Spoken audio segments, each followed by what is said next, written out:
et de son expérience au sein.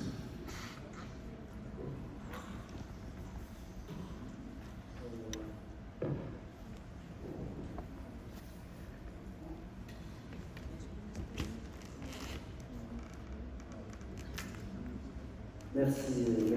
Pierre, merci à la société tunisienne de m'avoir invité, particulièrement mon ami Lille Harris.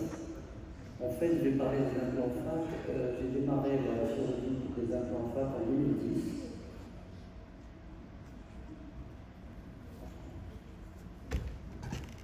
Voilà. Alors, les implants FAC nous ont rendu d'énormes services dans la mesure où, au début, c'était une chirurgie, c'était pour les fortes myopies, qu'on ne pouvait pas traiter par laser, et on faisait à un certain moment le cristallin clair avec tous les risques que cela composait, et puis aussi les risques des implants de champ antérieur. Alors, l'alternative, c'était les implants FAC, et j'ai focalisé cette présentation uniquement sur les complications que l'on craint justement avant de démarrer cette chirurgie, parce qu'on considère que c'est une chirurgie agressive, et je vais partager avec vous le pourcentage des complications que j'ai eues. Donc il faut savoir qu'au début c'était l'ICL en 1993, qui a évolué depuis, et puis après il y avait l'IPCL en 2012. Donc j'ai utilisé ces deux implants. Au Maroc, on dispose de trois types d'implants, les ICL, les IPCL et Acryl. L'IPCL et Acryl se ressemblent pratiquement. Donc c'est une étude rétrospective. Depuis juin 2010 jusqu'à décembre 2024, j'ai opéré 6049 lieux, pratiquement 55% d'ICL et 45% d'IPCL, avec une prédominance féminine. Donc les critères d'inclusion, c'était au-delà de 18 ans, une myopie stable, même si elle n'est pas stable en général, on corrige. Et voilà, vous voyez la profondeur de champ qui doit respecter 2,8. On a une prédominance féminine, pratiquement 3 femmes pour un homme. Et je traite même des petites myopies, comme vous voyez ici, surtout quand on a une forte myopie. Et voilà. Donc on a traité même des petites myopies à partir de -2. La plus forte myopie c'était -30 et l'âge moyen était de 34 ans. Vous voyez, au niveau, je ne vais pas parler d'efficacité parce que l'efficacité des implants FAC n'est plus à démontrer. On a d'excellents résultats, prédictibles, stables, donc les publications le confirment. Là, je vais parler de la première chose, c'est l'hypertonie justement. On a eu sur notre série de 6049 27 cas d'hypertonie, dont uniquement 7 qui étaient permanentes. Et donc on va comparer ça avec les décollements de rétine, 14 cas de décollement de rétine.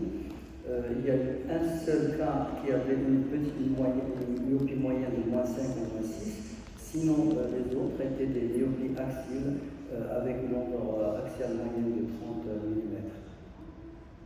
La cataracte, on a eu 34 cataractes, mais uniquement 2 cataractes sous-capsulaires antérieures. Les autres, c'était des cataractes corticonucléaires ou sous-capsulaires postérieures nucléaires qui étaient soit vues en pré-op, soit lors d'une chirurgie. Voilà, là, on voit que dans 14 cataractes, 9 c'était une après un deuxième échange, donc on a manipulé 2 fois au niveau de l'œil, 8 suite à une chirurgie rétinienne, 2 post-traumatiques, donc c'était des jeunes qui ont reçu des coups, et 3 yeux avec une opacité qui était préexistante avant la chirurgie. Alors là, j'ai résumé un petit peu les complications. Donc le pourcentage de ces complications, l'hypertonie, le décollement de rétine, les cataractes, on a eu un TAS syndrome dû à un produit, on a eu d'ailleurs toute une série d'une matinée d'un produit au bloc, même les cataractes avaient ce problème de TAS. J'ai eu un seul cas de néovascularisation corénienne qu'on a traité par des injections.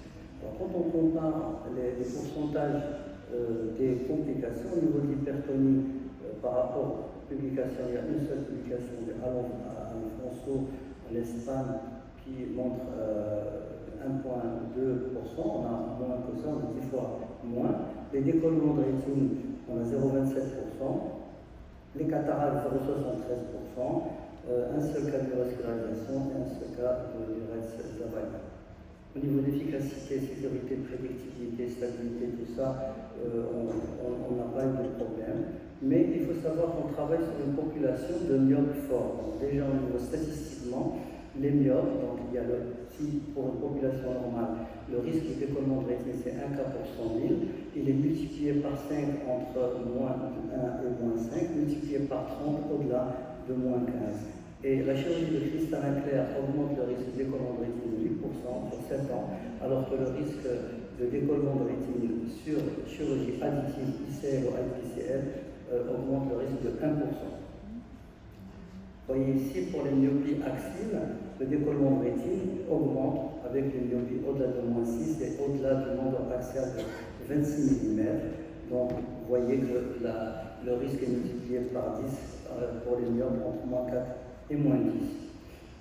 Ce papier nous montre les différentes complications cataracte, neovascularisation et décollement de rétine qui augmentent proportionnellement au degré de myopie. Plus la longueur axiale augmente, plus le risque de liquéfaction du vitré, on a un décollement de rétine ou voire des néovaisseaux coroniens.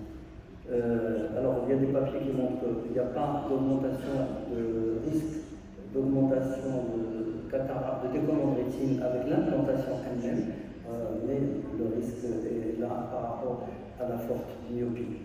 Et voilà, donc c'est le papier qui montre qu'il n'y a pas d'augmentation. Alors que l'hypertonie, effectivement, il y a une hypertonie, on a même des hypertonies qui surviennent sur une vitrectomie postérieure.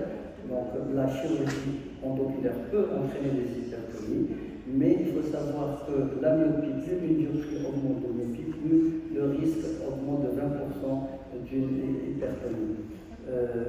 Et puis il y a aussi qu'il y a les facteurs de risque entre glaucome et hypertonie sont indépendants. Il paraît que la lentille qui est fine chez le myope protège contre c'est un facteur protecteur contre les fibres nerveuses générotiques. La cataracte, par rapport aux implants ICL, l'incidence est très faible et il y a 0,6% de taux d'explantation par rapport à la littérature. Donc l'incidence de la cataracte n'augmente pas. Le syndrome de Rez-Zavalli, il y a un seul cas qu'on trouve au niveau de la publication. Donc en conclusion, les implants FACS sont sûrs et efficaces. Leur implantation n'expose pas des risques supplémentaires par rapport aux risques spécifiques à la forte myopie. Les complications sont inhérentes effectivement à la forte myopie, mais le geste est simple, rapide et réversible. Et je pense de plus en plus à poser des implants FACS pour des petites myopies à partir de moins de 2 sans prendre de risque. Merci.